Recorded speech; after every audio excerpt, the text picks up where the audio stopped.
Movie Recap Tagalog here. Ang anghel na si Aziraphale at ang demonyong si Crowley, na kapwa na humaling na sa daigdig, ay nagkasamang pigilan ang Apocalypse.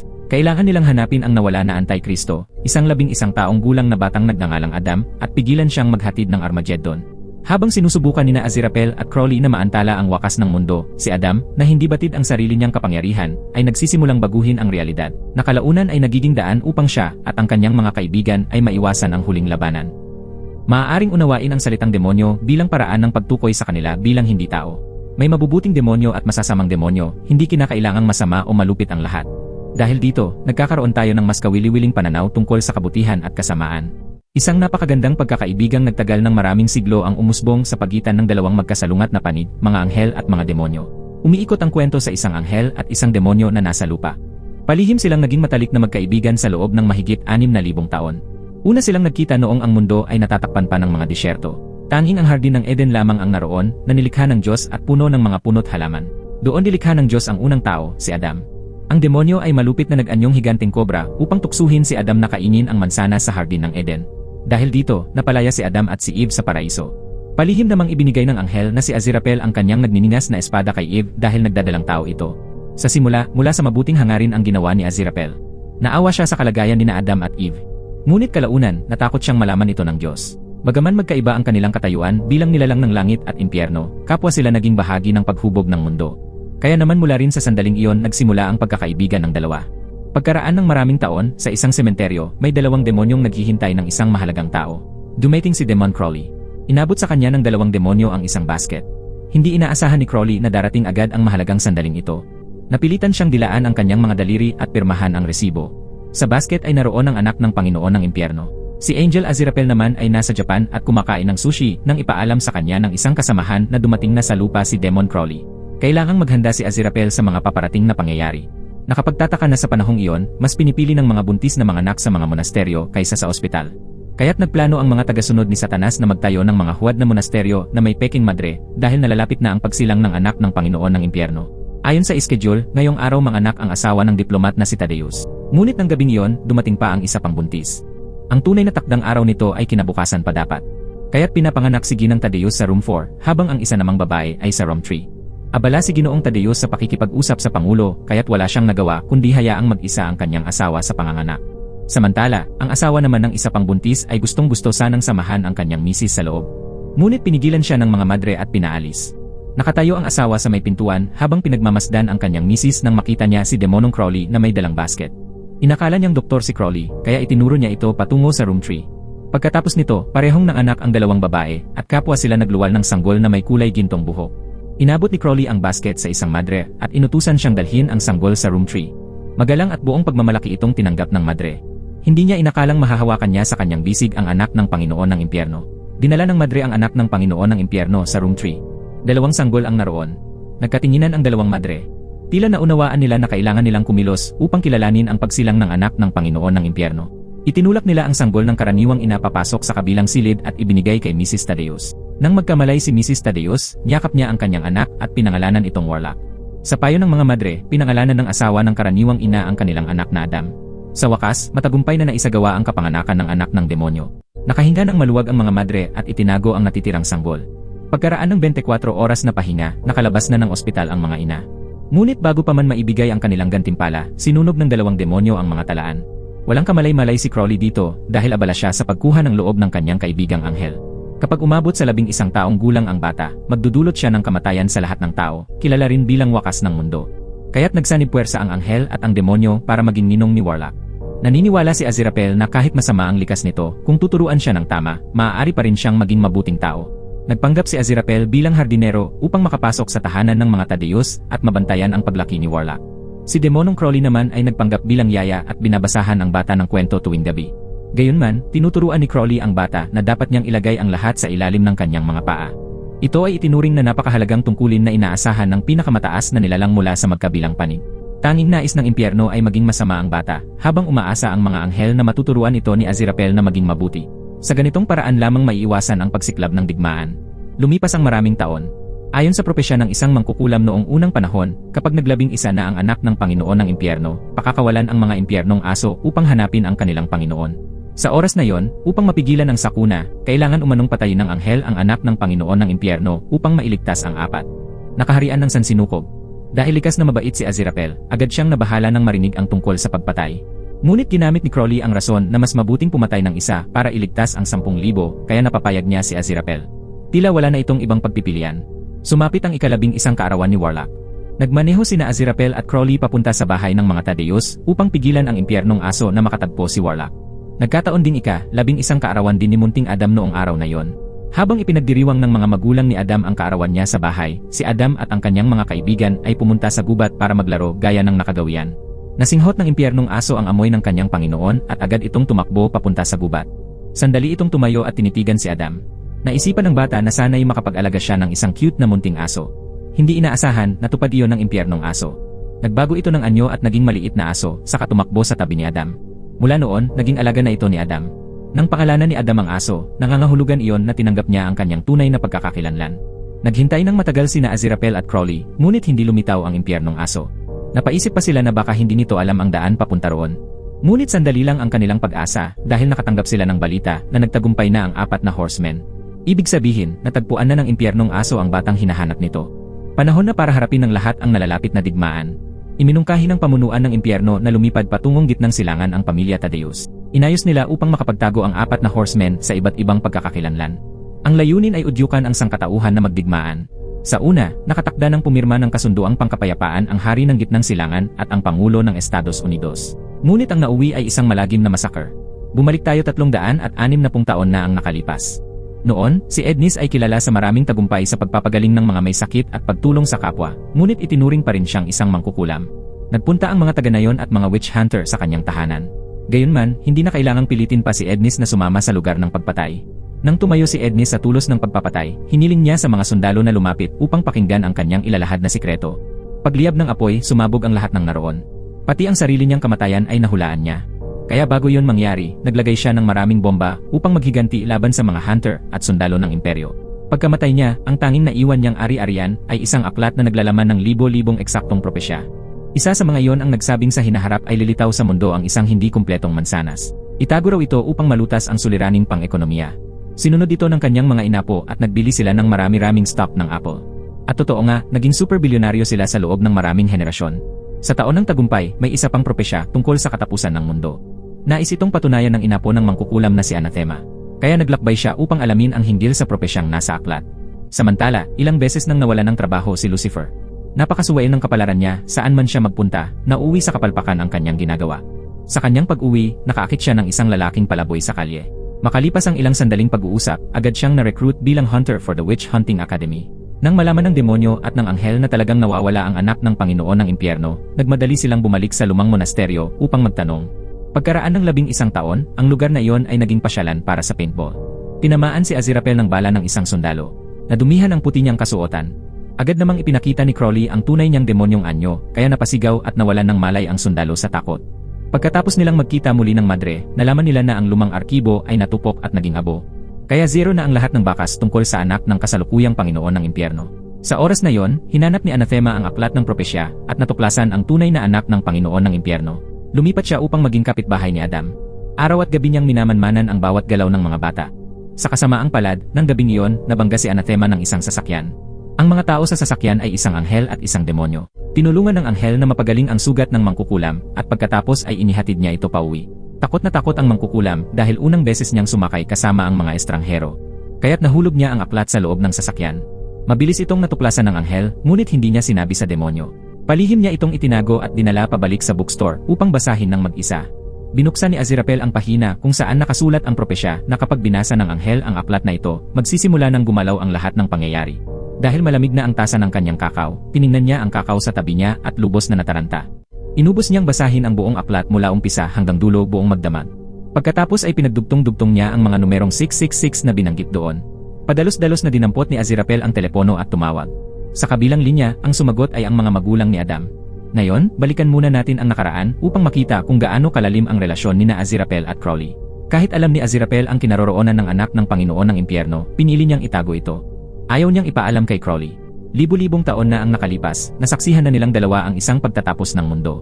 Nang maglakbay ang sangkatauhan sakay ng Ark ni Noah, nasaksihan din nila ang anak ng kataas-taasang Diyos na ipinako sa krus. Lumipas ang maraming taon, muli silang nagtagpo ng hindi sinasadya habang nag-inuman. Tunay itong isang masakit na ugnayang hindi matakasan. Isa ay taga-langit, ang isa ay taga-impyerno. Tuwing lilipas ang ilang daang taon, muli silang ipinagtatagpo ng pagkakataon. Ngunit minsan, sa pinakadelikadong sandali ni Aziraphale, pumasok siya sa isang restoran. Nakalimutan niyang magdala ng pera, kaya siya ay nabilanggo. Si Crowley ang biglang dumating at nagligtas kay Aziraphale. Pagkaraan ng libu-libong taon, bigla na lang iminungkahi ni Crowley na maging matalik na magkaibigan sila ni Aziraphale. Ngunit magkaiba ang anghel at demonyo, parang dalawang dulo ng yin at yang. At kapag nalaman ito ng ibang mga anghel, tiyak na hindi nila ito palalampasin. Kaya pinili ni Aziraphale na tumanggi. Ngunit nanatiling masigla at tapat si Crowley, at kusa niyang sinamahan si Aziraphale sa lahat ng paglalakbay nito. Pagbalik sa kasalukuyan, nang malaman ni Aziraphale na napagpalit ang anak ng Panginoon ng impyerno, agad siyang bumalik upang iulat ito sa mga anghel. Inutusan si Aziraphale na alamin ang kinaroroonan ng anak ng Panginoon ng impyerno, anuman ang mangyari. Tinawagan niya ang The Witch Hunting Surgeon upang tulungan siyang hanapin ang address ng isa pang numero. Umaasa siyang madali niyang matutukoy ang tirahan ng napagpalit na anak ng Panginoon ng impyerno. Sa oras namang ito, si Crowley ay pinipilit din ng impyerno. Tinanong nila kung bakit hindi pa niya natatagpuan ang kinaroroonan ng kanyang Panginoon. Dahil takot si Crowley na maparusahan, paulit-ulit niyang tinatawagan si Aziraphale upang humingi ng impormasyon. Ngunit umiwas si Aziraphale at sinabi niyang wala siyang alam.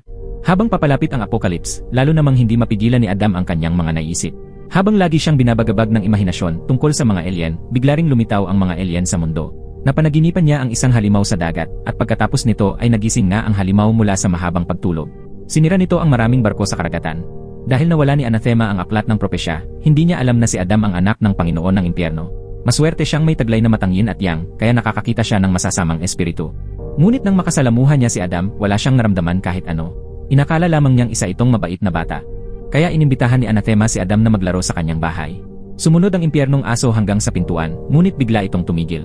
Nakita pala nito ang horse blood na ginagamit pang taboy ng masasamang espiritu, kaya hindi ito naglakas loob pumasok. Normal pa rin ang kilos ni Adam na parang walang nangyari. Totoo ba siyang mabuti o masyadong napakalakas ng kapangyarihan sa loob niya? Dahil magalang at masunurin si Adam, binigyan siya ni Anathema ng ilang magasin. Hindi inaasahan, ang nilalaman ng mga iyon ay nagpasabog sa nakatagong kapangyarihan ni Adam. Naniniwala si Adam na ang nuclear power ang sanhi ng polusyon, kaya hiniling niyang sanay hindi na ito mangyari muli. Totoo nga, unti-unting bumaba ang nuclear power sa planta hanggang maging zero. Ngunit ang nakapagtataka, mas marami pa ang nalilikhang kuryente kaysa dati. Nang suriin ng mga tauhan, natuklasan nilang walang laman ang higanting imbakan ng nuclear material. Isang candy lamang ang nasa loob, yung paboritong kinakain ni Adam. Sunod-sunod ang mga mahiwagang pangyayari na nagpapatunay na hindi pangkaraniwan ang kapangyarihan ni Adam. Sa puntong ito, natukoy na ang tirahan ng bata. Maingat na iniabot ng The Witch Hunting Surgeon na si Saul ang sandata kay Punisher. Inutusan ni Saul si Punisher na tapusin ang misyon ng pagbabantay sa anak ng Panginoon ng impyerno. Habang nagmamaneho si Punisher, biglang bumagsak ang isang malaking hukay sa gitna ng kalsada at tumaob ang kanyang sasakyan. Nalaman na ang hukay ay hinukay pala ng dalawang tao. Sa imahinasyon ni Adam, naglalaro sila ng kanyang mga kaibigan sa malapit nang makita nilang may naaksidente, kaya mabilis silang tumulong. Dahil hindi alam ni Adam ang tunay na pagkakakilanlan ni Anathema bilang mangkukulam, dinala niya si Punisher upang humingi ng tulong. Hindi sinasadyang napatingin si Adam sa larawan ni Satanas na nakasabit sa dingding. Patuloy na umuugong ang nakakabinging tinig sa tainga ni Adam, dahilan para malito ang kanyang isipan. Mula noon, nalaman ni Adam na ang kapalaran niya ay magdala ng pagdurusa sa sangkatauhan. Ipinadala ng Panginoon ng impyerno ang kanyang mga tauhan upang hanapin ang kanyang anak saan man. Tinanggap ni Duke Hastur ng impyerno ang misyon. Agad niyang pinuntahan ang pamilyang Thaddeus at nagpanggap na kakilala nila. Ngunit ang kanyang hitsura ay nagdulot ng masamang pakiramdam sa kanila. Sabi ni Warlock, amoy dumi si Hastur. Libo-libong taon na siyang demonyo, ngunit kahit na isang duke, hindi pa siya nakaranas ng ganoong kahihiyan. Agad na sumigaw si Hastur upang pagalitan si Crowley sa pagtuturo ng ganyan sa kanyang amo. Tahimik lang si Crowley. Inapi rin siya. Wala siyang nagawa kundi aminin na hindi si Warlock ang kanilang hinahanap na amo. Alam ni Crowley na hindi magiging maganda ang kalalabasan ng revelasyong iyon, kaya inihanda na niya agad ang kanyang depensa. Nararamdaman ni Crowley na nagising na ang anak ng Panginoon ng impyerno, kaya dali-dali siyang pumunta kay Aziraphale. Pinayuhan niya si Aziraphale na tumakas na sila dahil wala nang makapipigil sa kapangyarihang iyon. Ngunit muling tumanggi si Aziraphale dahil gusto niyang pigilan ang digmaan sa sarili niyang paraan. Nagkaroon sila ng matinding pagtatalo at pagkatapos ay nagkahiwalay. Wala nang nagawa si Crowley kundi mag-isip ng paraan para mailigtas ang kaibigan. Umupo siyang tuwid sa bahay at hinintay ang mangyayari. Paglitaw pa lamang ni Hastur kasama ang isa pang demonyo, biglang bumagsak ang balde ng tubig sa may pintuan at tumama ito sa ulo ng demonyo, dahilan para ito'y maglaho agad. Tiyak na banal na tubig iyon. Mas malakas ang bisa nito laban sa anak ng Panginoon ng impyerno kaysa karaniwang asido sa tao. Natakot si Hastur kaya hindi siya makakilos. May hawak si Crowley na isang bote ng banal na tubig, sapat para patayin si Hastur sa isang iglap. Binalaan ni Crowley na kapag lumapit pa si Hastur, aksyon siya anumang oras. Sandaling nag-atubili si Hastur, pero napansin niya ang pagbaba ng isang patak ng tubig mula sa baril papunta sa kamay ni Crowley. Alam niyang dinadaya siya, kaya agad niyang inatake si Crowley. Habang natutuklasan si Crowley, biglang tumawag si Aziraphale.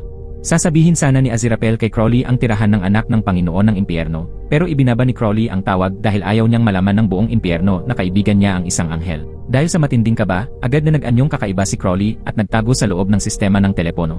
Agad siyang hinabol ni Hastur at nauwi ito sa pagkakulong sa recording tape ni Crowley magpakailanman. Hindi makontak ni Aziraphale si Crowley kaya nabahala rin siya. Sa paghahanap niya kay Crowley, nahuli siya ng pangkat ng mga anghel. Hindi pala yon aksidente, plano na nila yon. Nabunyag ang pakikipagtulungan ni Aziraphale kay Crowley, ang demonyo. Inisip nilang nagtraidor si Aziraphale at pinahiya niya ang dangal ng pagiging anghel, kaya agad nila siyang sinaktan. Nang magising si Punisher sa bahay ng mangkukulam na si Anathema, ipinakita niya rito ang address ng tahanan ng anak ng Panginoon ng Impyerno na ibinigay sa kanya ng sarhento. Labis siyang nagulat nang malaman na si Adam pala ang anak ng demonyong sisira sa sangkatauhan. Mahirap paniwalaan dahil napakabait at napaka-cute ng bata. Ngunit ang cute na batang iyon ay nag-iba na ngayon. Inanyayahan ni Adam ang mga bata upang maglaro ng apocalypse sa gubat. Nagsimula ang malakas na bagyo, dahilan para matakot ang mga bata at gustong umuwi. Idineklara ni Adam na lilikha siya ng bagong mga magulang para sa kanila. Umangat ang kanyang mga paa mula sa lupa at namula ng duguan ang kanyang mga mata. Ginamit pa niya ang kanyang kapangyarihan upang takpan ang bibig ng kanyang mga kaibigan.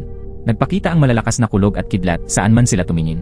Pumunta sina Anathema at ang Hunter upang hanapin si Adam, ngunit hinarang din sila ng malakas na buhawi. Dahil sa bagyo, napilitan silang tumakbo papasok sa bahay para humanap ng ligtas na taguan.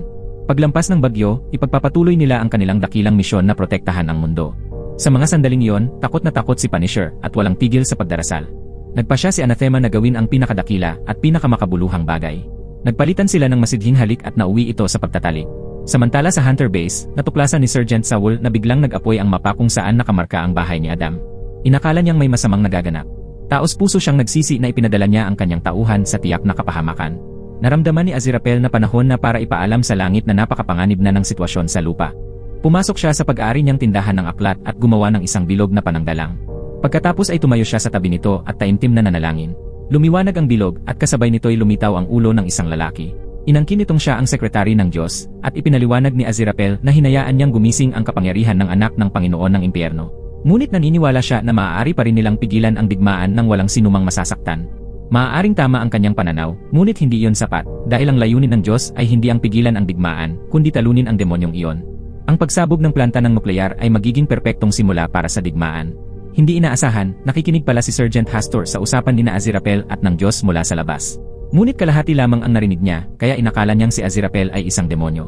Ginamit ni Sergeant Saul ang isang lighter upang itulak si Aziraphale papasok sa bilog at nagsimulang bumigkas ng dasal pang exorcism. Hindi inaakala ni Saul na tatablan rin pala ang anghel. Agad na lumipad si Aziraphale paitaas at naglaho.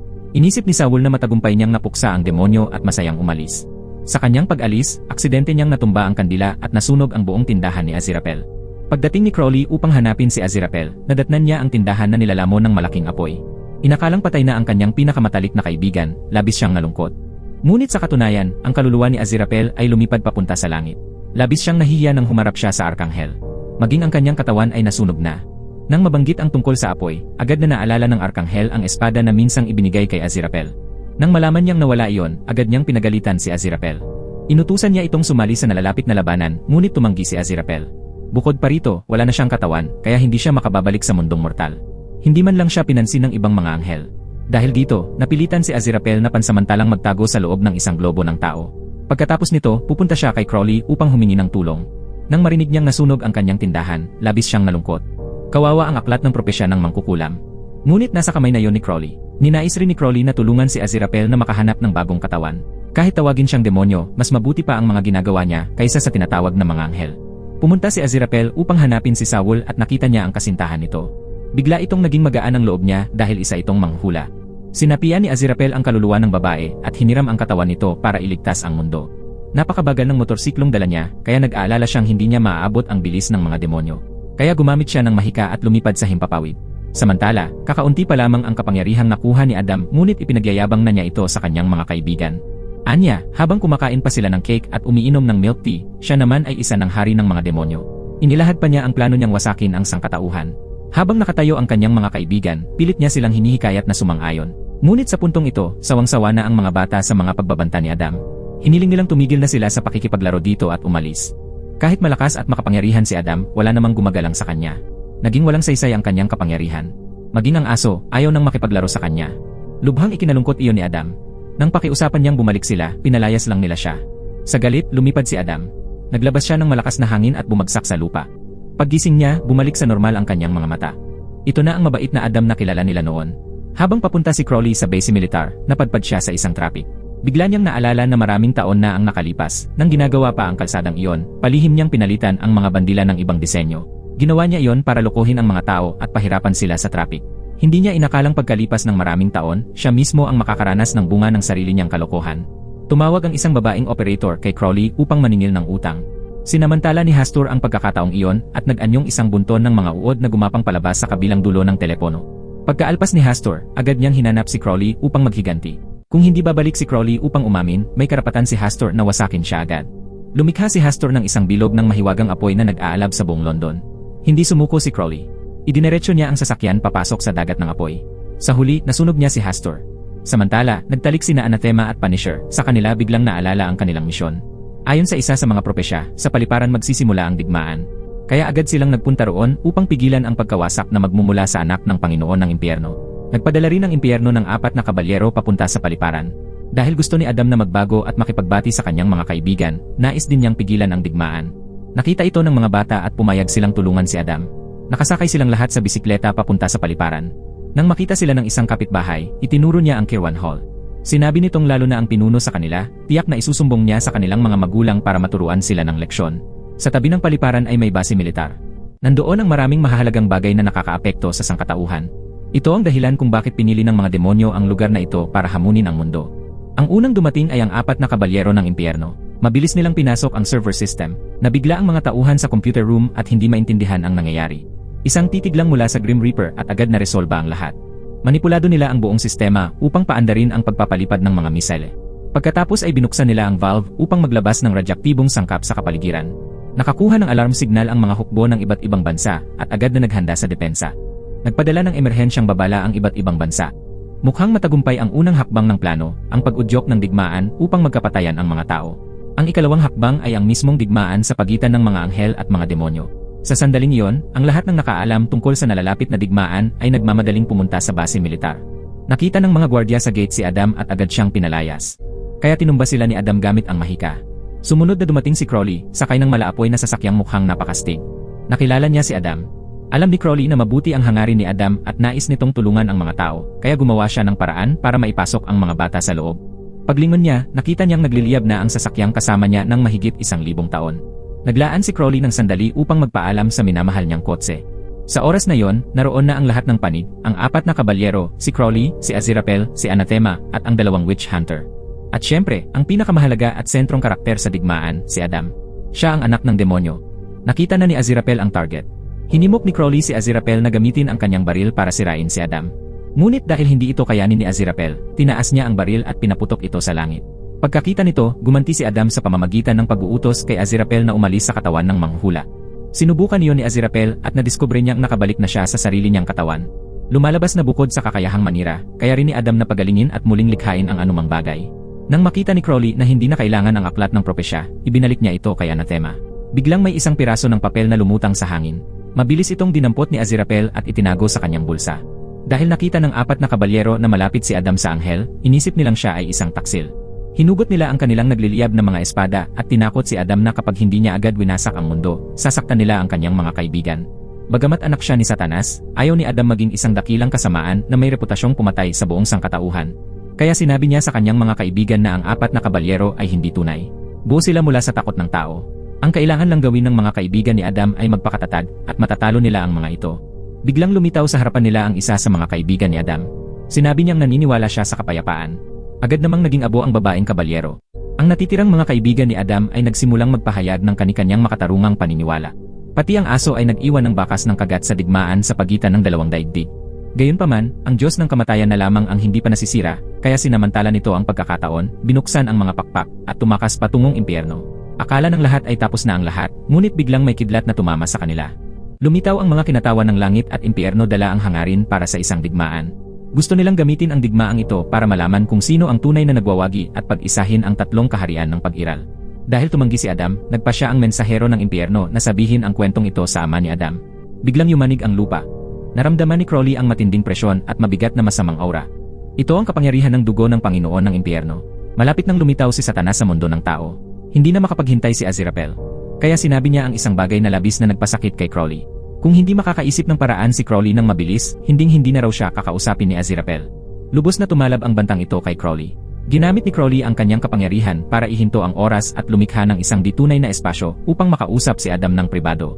Ginamit nila ang huling sandaling ito para ipaalala kay Adam na hanggat nagpasya siyang huwag simulan ang digmaan ni Satanas, walang sinuman ang maaaring pumilit sa kanya. Si Adam ngayon ang sagisag ng sangkatauhan.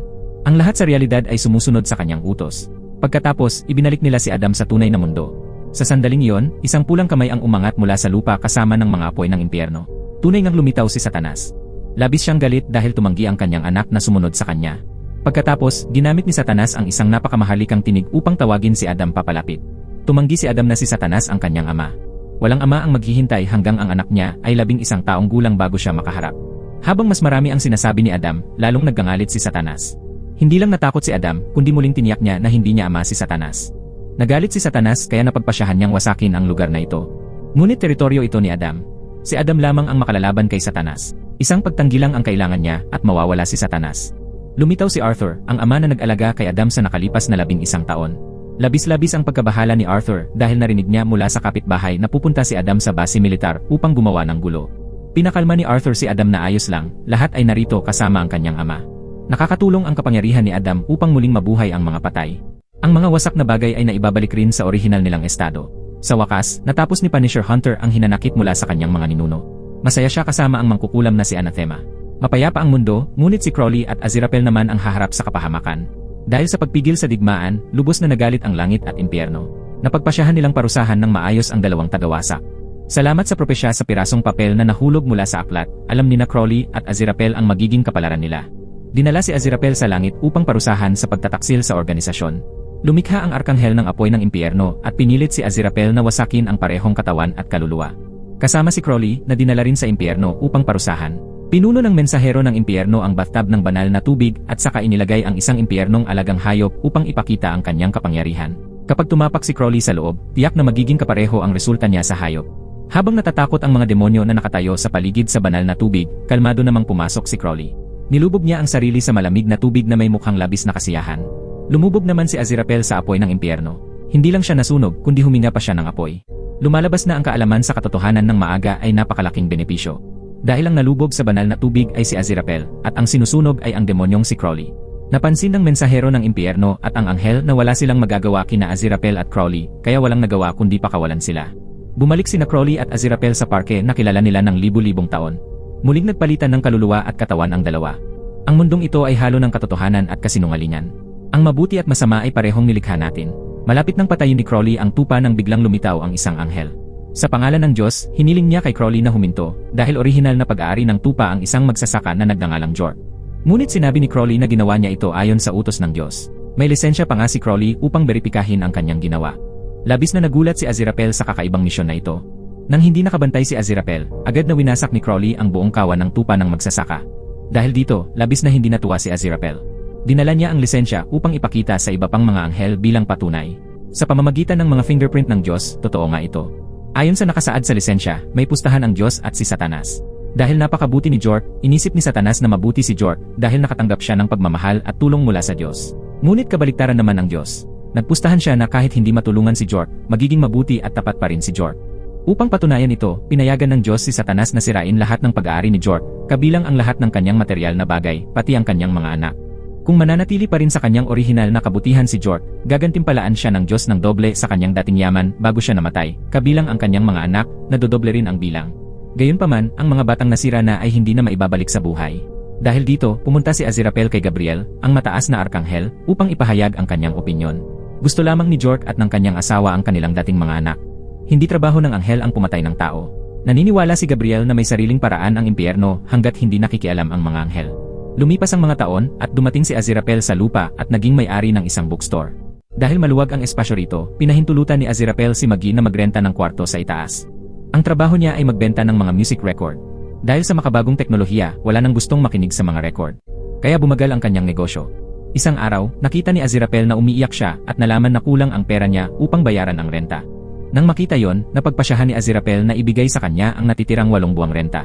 Lubos ang pasasalamat ng babae sa kabutihang ipinakita sa kanya. Sa araw na yon, maingay ang buong kapitbahayan dahil may hubad na lalaki na naglalakad-lakad na may dalang kahon sa kamay. Pinili niyang pumunta sa bookstore ni Aziraphale. Binuksan ni Aziraphale ang pinto at nagulat nang makita ang lalaki. Ang lalaking ito ay si Arkanghel Gabriel. Nang makita ni Gabriel si Aziraphale, pakiramdam niya ay nakita niya ang kanyang tagapagligtas. Agad na niyakap ni Gabriel si Aziraphale ng mahigpit. Nang makita siya ng lahat sa paligid, hindi maiwasang humanga at mangusisa. Agad namang nagbago ang ekspresyon ni Aziraphale sa mukha dahil natatakot siyang maapektuhan o kamuhian ng iba.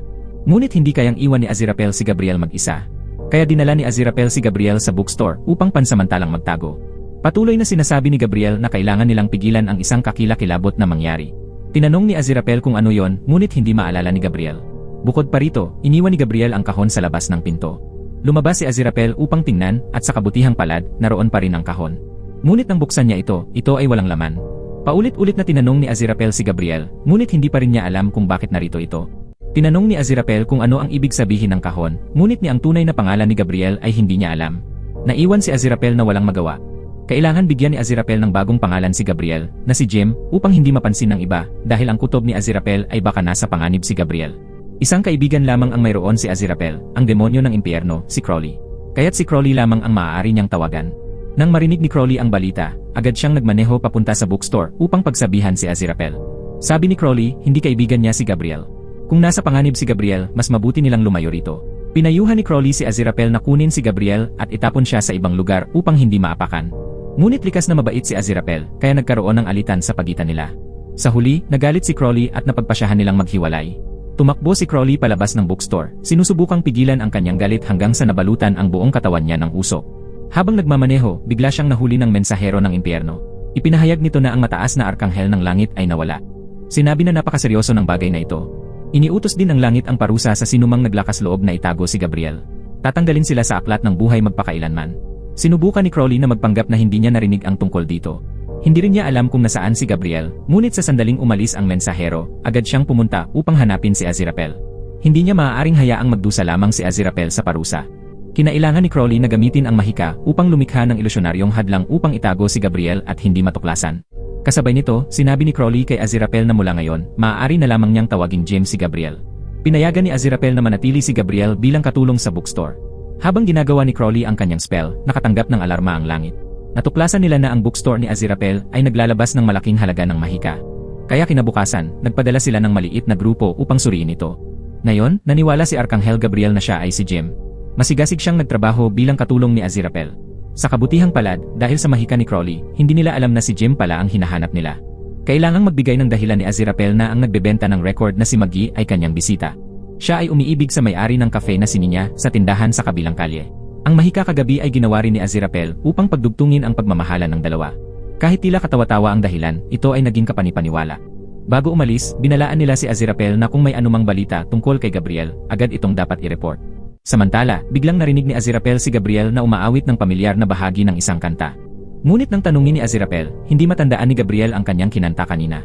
Agad na naalala ni Aziraphale ang melodya at tinanong ang nagbebenta ng record na si Maggie. Talaga, ang record na hawak ni Maggie ay ang parehong kantang narinig ni Aziraphale na kinakanta ni Gabriel kanina. Muling binanggit ni Aziraphale ang melodya. Umaasa si Aziraphale na may maalala si Gabriel. Biglang namula sa kulay ube ang mga mata ni Gabriel at binanggit niya ang party kasama ang Diyos. Sandali lamang iyon, ngunit sapat na upang maniwala si Aziraphale na ang kanta ay isang mahalagang palatandaan.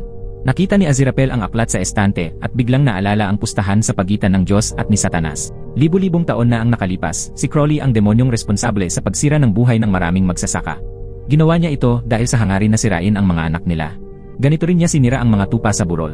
Hinarap ni Aziraphale ang 3 anak ni Jork at mariin niyang inihayag na sila ay wawasakin ng demonyong ipinadala ni Satanas. Ngunit matapang na sumagot ang mga bata na hindi maglakas loob si Satanas. Dahil sila ay mga anak ni Jork, minahal si Jork ng Diyos. Agad na pinatunayan ni Crowley na totoo ang kanyang sinabi. Lumikha si Crowley ng naggangalit na apoy na mabilis na nilamon ang buong bahay. Dahil may lisensya si Crowley, nanatili na lamang si Aziraphale at hindi nangahas na makialam. Bigla, sa isang sandali ng pag-iisip, winasak ni Crowley ang lupa. Pinabagsak niya ang lahat sa isang wine cellar. Tahimik na naintindihan ni Aziraphale na may kaunting konsensya pa si Crowley. Hindi niya kayang patayin ang mga bata, kaya inilok niya sila rito. Upang maiwasan ang mata ng mga anghel, ginawang 3 makukulay na Gecko ang 3 anak ni Jork ni Crowley. Tugma ito sa kanilang mga hiling. Nang gabing iyon, nagkaroon ng malakas na bagyo na may kulog at kidlat. Hinihikayat ni Crowley si Aziraphale na kumain ng isang piraso ng masarap na bagong inihaw na tadyang ng baka. Automatikong tinikman ni Aziraphale ang unang mga piraso ng karne. Ang sarap ay nakakaakit at hindi niya ito matiis. Nakakagutom siyang kumain. Hindi nagtagal, halos kalahati ng baka ay naubos na. Ngayon, isa sa kanila ang lumalabag sa batas sa pagkain ng karne at ang isa naman sa paglabag sa permit. Pareho silang kriminal, kaya hindi nila maipapakita ang isa't isa. Kailangan nilang sumama sa parehong panig at takpan ang kasalanan ng bawat isa. Kinabukasan, matapos ang bagyo, bumalik sina Jork at ang kanyang asawa sa bahay, ngunit hindi nila nakita ang kanilang mga anak. Lubos silang nag-alala at natakot. Sa sandaling iyon, lumitaw si Gabriel at ang iba pang mga anghel. Nangako silang babayaran ng 3 ulit ang kabuang pinsala na natamo ni na Jork at ng kanyang asawa. Kaya't dodoble rin ang bilang ng mga tupa. Ang mga anak ay madadagdagan hanggang 7. Ngunit ayaw ni na Jork at ng kanyang asawa na mamatay ang kanilang mga anak. Hindi nila kailangan ng bagong mga anak. Gusto lamang nilang mabawi ang kanilang 3 lumang anak. Kung totoong namatay ang kanilang mga anak, gugugulin nila ang natitirang buhay sa pagsumpa sa Diyos. Sa sandaling iyon, lumitaw si Crowley at ipinakilala ni Aziraphale bilang isang eksperto sa fertility ng tao. Isa siyang professional at high-class na midwife. Tutulungan niya sina Jork at ang kanyang asawa na mga anak dito mismo. Hiniling ni Crowley sa asawa na abutin sa loob ng damit ng kanyang asawa at hilahin ang 3 tadyang. Samantala, lihim na binago ni Aziraphale ang 3 bayawak pabalik sa mga anak ni Jork. Labis ang tuwa ni na Jork at ng kanyang asawa nang makita nilang ligtas at maayos ang kanilang mga anak. Muling nagkaisa ang kanilang pamilya tulad ng dati. Ngunit nagkaroon ng ilang pagdududa ang iba pang mga anghel tungkol sa paraan ng panganganak ng mga tao.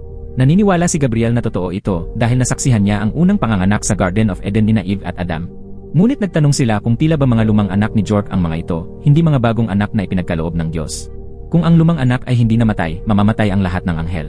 Alam ni Gabriel na bilang isang anghel, hindi sila kailanman papayagang magsinungaling. Kaya tinanong ni Gabriel si Aziraphale kung ito ba ang mga bagong anak na ipinangako ng Diyos kay Jork. Hinarap ni Aziraphale ang presyon mula sa lahat ng panig, kaya sinumpa niya bilang isang anghel na sila nga ang mga bagong anak. Naiintindihan ni na Jork ang intensyon ni Aziraphale, kaya pumayag sila sa kanyang sinabi. Dito rin nagsimula ang pagiging fallen angel ni Aziraphale. Kumain siya ng karne, uminom ng alak, at nagsinungaling pa upang hadlangan ang kalooban ng Diyos. Balik sa kasalukuyan, tiningnan ni Aziraphale ang record kung saan paulit-ulit na naipalabas ang isang address. Upang makatipid sa oras sa paghihintay ng tren, sinubukan ni Aziraphale na kumbinsihin si Crowley na makakatulong ang record upang malaman nila ang katotohanan. Kasabay nito, inalok ni Aziraphale na hiramin ang kotse ni Crowley para sa party trip. Hindi nakatiis si Crowley sa mga hiling ni Aziraphale. Kaya pumayag si Crowley na manatili at bantayan ang bookstore at tulungan si Aziraphale na bantayan si Gabriel. Hindi inaasahan, hindi nagtagal matapos umalis si Aziraphale, lumitaw ang isang bagong anghel. Si Muriel ay itinalaga upang bantayan ang bookstore at obserbahan si Aziraphale. Ngunit dahil hindi pa matagal na nasa mortal na mundo si Muriel, hindi niya matiis ang tusong plano ni Crowley. Kaya niloko niya ito upang i-interview ang coffee girl na si Ninya. Nang gabing iyon, pumunta si Aziraphale sa address sa Dis at pumunta sa isang liquor store. Ipinakita ni Aziraphale ang portrait ni Gabriel sa may-ari. Agad itong nakilala at sinabi na kasali rin si Gabriel sa Freemasons. Lumabas si Aziraphale at nakita ang karatulan ng tindahan na may larawan ng matandang doktor. Narinig niya ang may-ari na nagsabi na dahil sa isang insidente, gumawa ng isang bagay na tanga ang doktor. Upang maalala ang doktor, pinangalanan ng may-ari ang bar ayon sa doktor. Nang pumunta si Aziraphale sa sementeryo, natuklasan niya na ito ang lugar na napuntahan niya noon kasama si Crowley. Hindi inaasahan, sa pagkakataong ito na dumating siya, lumitaw ang isang estatwa na may parehong mukha at hugis kay Gabriel. Biglang naalala ni Aziraphale ang magagandang alaala niya kasama si Crowley. Nang gabing iyon, natuklasan nila ang isang babae na nagngangalang Elspeth na nagnanakaw ng mga bangkay sa sementeryo. Ito ay isang napakasama at kakilakilabot na gawain, kaya't pinayuhan siya ni Aziraphale na ituon ang sarili sa paggawa ng mabuti, tulad ng pagbebenta ng mga libro. Ngunit nagalit si Elspeth sa payo ni Aziraphale. Tinanong niya kung makakakain ba ang pagiging moral. Dahil gusto ni Aziraphale na sundan ang babae, wala nang magawa si Crowley kundi sundin ang kanyang kagustuhan. Dumating ang dalawa sa isang maliit na eskinita at natuklasan na bukod sa babae, may isa pang babae na labis na may sakit. Lumalabas na sila ay magkapatid. Ang nakababatang kapatid, upang makaraos sa buhay, ay inilalagay ang sarili sa panganib bilang isang Tomb Raider. Sobrang kahirapan nila na wala man lang silang matuluyan. Ang kanilang buhay ay umiikot sa pagtulog sa kalsada, mula sa isang lugar patungo sa iba. May isang doktor na handang magbayad ng malaking halaga para sa katawan. Hanggat matagumpay ang transaksyon, magkakaroon siya ng pera para magrenta ng matutuluyan at makabili ng pagkain upang mabuhay. Nanatiling mali ang tingin ni Aziraphale dito sa moralidad. Nang dumating sila, huli na, nasa loob na ng garapon ang bangkay. Ang mamimili ay isang doktor na kakabagong naging propesor. Isa rin siyang lecturer sa isang kilalang universidad ng medisina. Kailangan niya ng sariwang bangkay upang magturo at tulungan ang kanyang mga estudyante na mag-practice. Nang makita na hindi na angkop ang bangkay para sa kanyang pangangailangan, tinanggihan niya ang transaksyon at pinalayas ang babae. Sa oras na yon, nagbihis sina Aziraphale at Crowley bilang dalawang propesor upang kausapin ang doktor. Sa pag-uusap, nalaman nila na ang dahilan kung bakit inupahan niya ang babae na magnakaw ng bangkay ay dahil hindi niya kayang ipahamak ang kanyang sarili na pumasok sa sementeryo. Kung mahuli, makakasama ito ng malaki sa kanyang karera at reputasyon. Ang kanyang misyon ay mapanatili ang pagtuturo at sanayin ang bagong henerasyon ng mga doktor upang gumaling ng sakit. Taon-taon, napakaraming tao ang namamatay dahil sa mga karamdaman. Kung walang bangkay, hindi makakapag-practice ang mga estudyante, sa pasyente lamang sila makakapag-practice at hindi yon tama. Isang tunay na marangal na misyon ito upang makatulong sa pag-alis ng pagdurusa ng tao. Tila nagkamali si Aziraphale sa paghusga kay Elspeth at sa doktor. Nagpasya siyang itama ito sa pamamagitan ng pagsang-ayon na tulungan ang kanyang mga pinsan na magnakaw ng isa pang bangkay. Ginawa niya ito upang maibenta nila ito para may makain at mabuhay at para rin makapraktis ang mga estudyanteng medikal.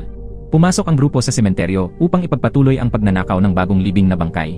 Ngunit nang buksan ang takip ng kabaong, biglang natigilan ang nakatatandang kapatid at nahulog sa mga kable ng kuryente. Ang putok ng kuryente ay nakaapekto sa lahat.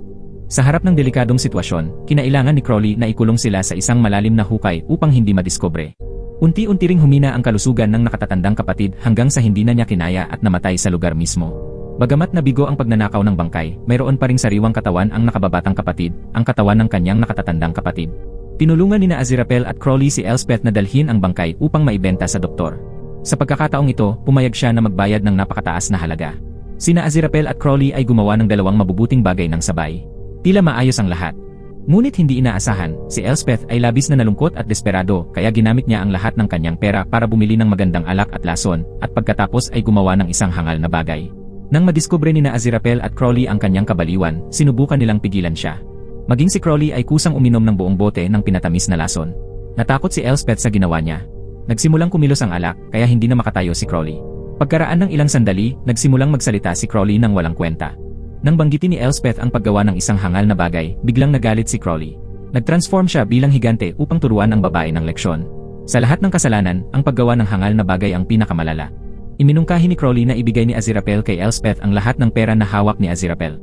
Sinabi ni Crowley kay Elspeth na gamitin ang perang ito para bumili ng sakahan at mamuhay ng maayos. Hindi inaasahan, ang isang mabuting anghel na nakipagsanib sa isang demonyong impyerno ay makagawa ng hindi inaasahang bagay.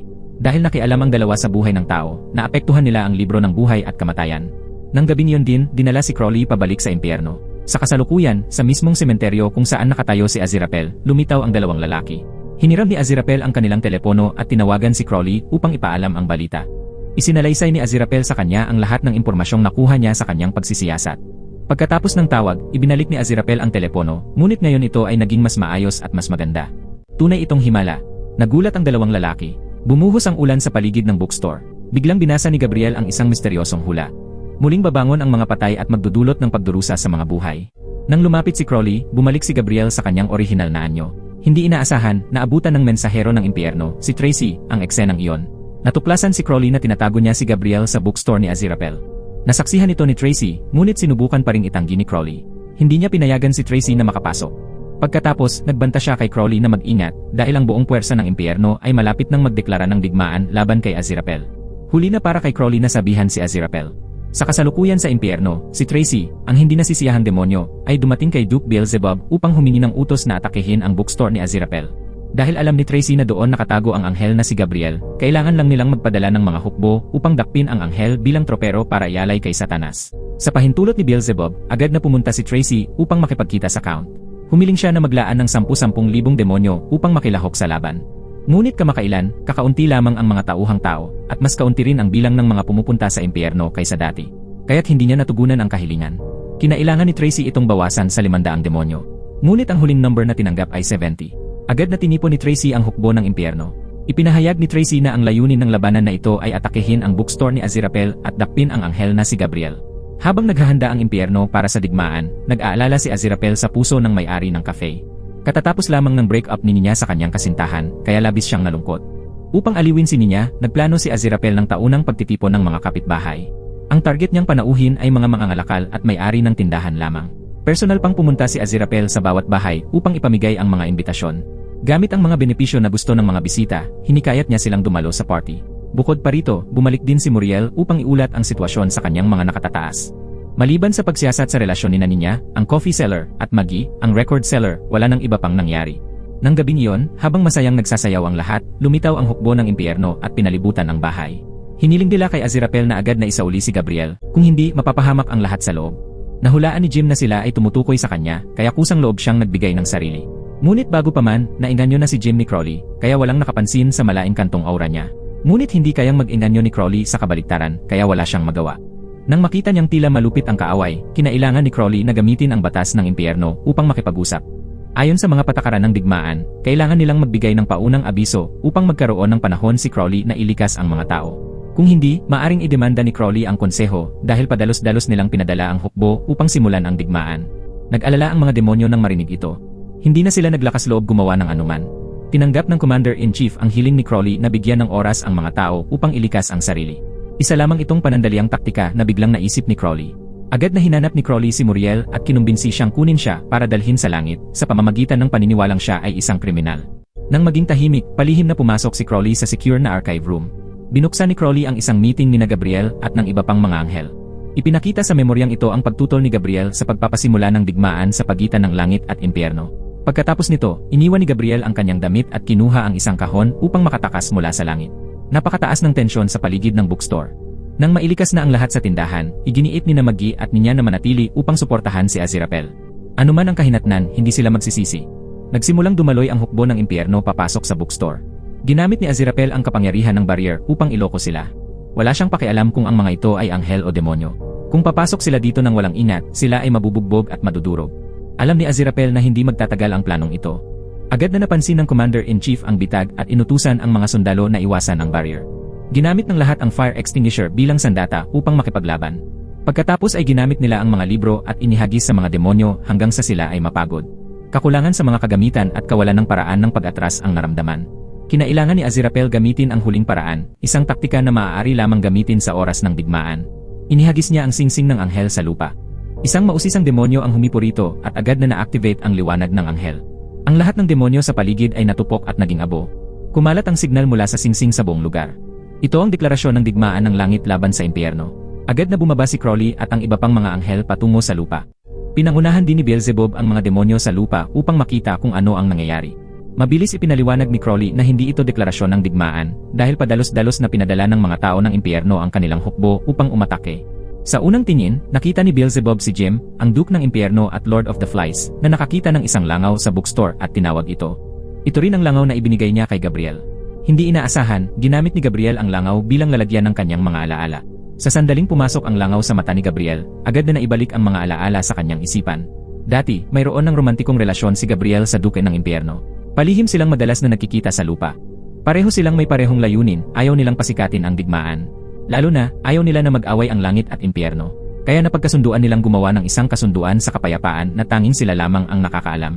Madalas silang pumunta sa isang bar dahil doon ay pinapatugtog ang mga kantang pareho nilang gusto.